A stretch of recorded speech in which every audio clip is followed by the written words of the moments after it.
Pihak keluarga dan kerabat menangis histeris saat melihat jasad Rustam Effendi Simanjuntak yang ditemukan telah membusuk di dalam sebuah rumah tua di Jalan Demang Lebar Daun, Lorong Amal 2, Kelurahan 20 Ilir D4, Kecamatan Ilir Timur 1, Palembang. Penemuan jasad tersebut langsung menggegerkan warga setempat. Tak lama setelah jasad korban ditemukan, sejumlah anggota keluarga yang mengetahui kabar tampak langsung mendatangi rumah. Di lokasi, tampak keluarga korban dan petugas Inapis Satreskrim Polrestabes Palembang juga melihat langsung kondisi korban yang tergeletak di lantai, tepat di depan kamarnya.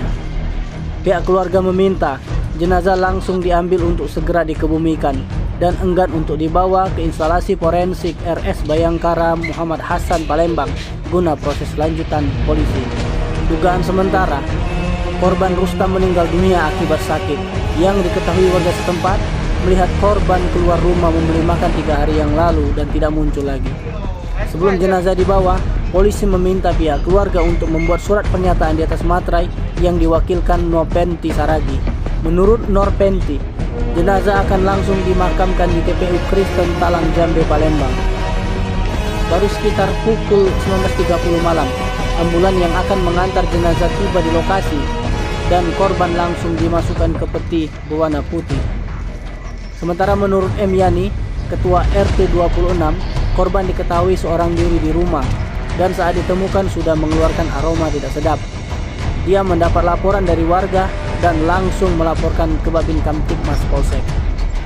Yani menjelaskan, saat mendatangi rumah korban, pintu yang masih terkunci di dalam, sehingga dia tidak sempat untuk melihat. Sehingga dia dan warga sempat melihat dari jendela yang terbuka. Yani menjelaskan, saat mendatangi rumah korban, rumah itu masih terkunci dari dalam, sehingga dia dan warga lainnya melihat dari jendela. Jendela itu terbuka dan memang korban tergeletak di lantai sudah tidak bernyawa lagi. Sementara itu kepolisian, baik Polsek Ilir Timur 1 Palembang dan Satreskrim Polrestabes Palembang belum bisa dimintai keterangan resmi terkait penemuan mayat ini. Tim Liputan Sumsel Update TV melaporkan.